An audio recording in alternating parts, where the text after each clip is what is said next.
Hey guys, it's Brandon Miniman from Pocketnow. About a year ago, Samsung released a phone for the fans, the Galaxy Note FE, also known as the Fan Edition.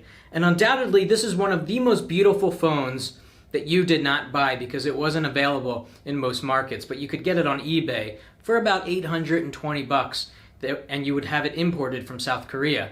In fact, this is the SK Telecom model, but it works just fine on AT&T here in the US. But it was expensive. But it's also stunningly beautiful, and of course it's based off the Samsung Galaxy Note 7, which was discontinued. And as the Note 8 has come out and the Note 9 is right around the corner, you can pick up this phone for not that much money still on eBay. And it's just the same beautiful phone that the Note 7 was. And this particular model is really stunning because it's the coral blue version, and it has gold accents on the side. So blue and gold, very complementary colors, just looks absolutely fantastic. I love how this phone looks.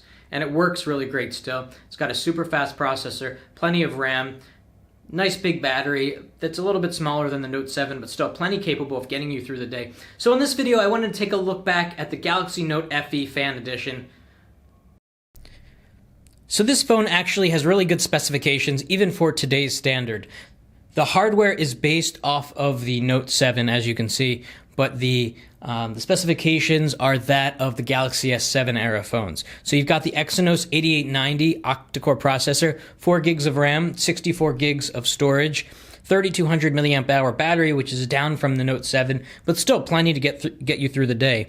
And it's just a gorgeous phone, especially on the front, where you have the appearance of a nearly bezel-less display on the sides. You just have screen and a top and a bottom chin that just gives this immersive experience unlike any other phone. We have the 5.7-inch display. It's AMOLED, of course, 2560 by 1440 for a really good PPI of 515. And if you remember with the Note 7, Samsung reduced the radius of the corners on the edge so that the screen would be a little bit more flat for the Note. That way you could more easily write on the edges and not have to worry about kind of the S Pen falling off the edge like it would on like the S7 Edge, for example, with that tighter screen radius. Just a stunning, stunning phone. Got the glass back, has the wireless charging, of course, and there it says Galaxy Note Fan Edition. This is the coral blue model. It's got a super nice sheen to it with these beautiful gold accents. If you take out the S Pen is blue too, so super nice. And of course with the Note devices you get screen off memo, so you can say things, save it for later. Right now I've got this running Action Launcher because I'm not a huge fan of the Samsung stock launcher, and it just works great. It still works really great. I can get on LTE in the US on AT&T even though this is a South Korean phone. Everything works wonderfully.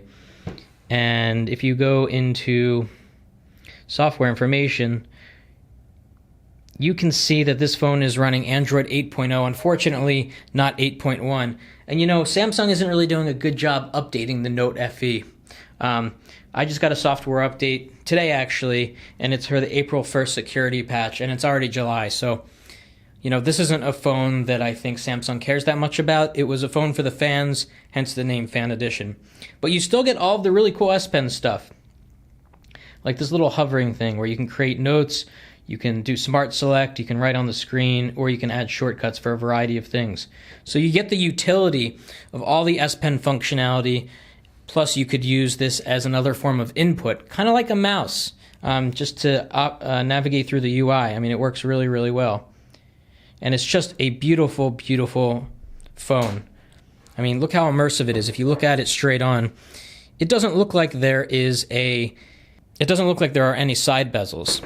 And something that I really love about phones from this era from Samsung is that it has a hardware button on the bottom, which of course doubles as a fingerprint scanner. You can double tap it to get into the camera.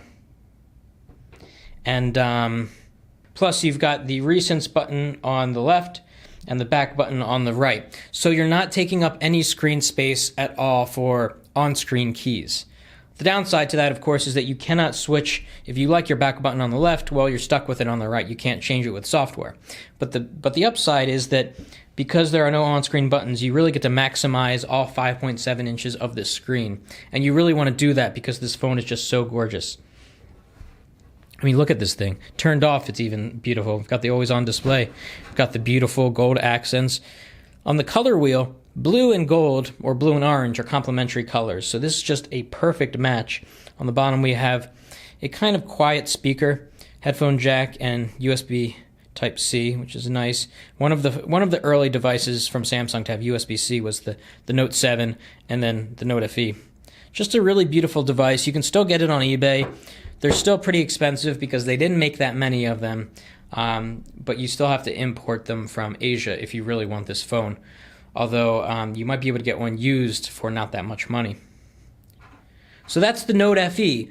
A phone that you definitely didn't buy because it wasn't available in your market, or it was too expensive, or you just didn't even think about it, or you're just not a big enough fan of Samsung phones to rock the FE Fan Edition.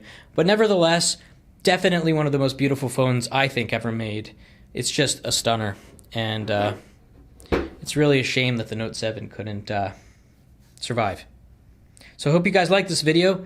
What did you think about the Note FE? Did you ever consider buying one? Do you think you might look into it now that you've seen this video?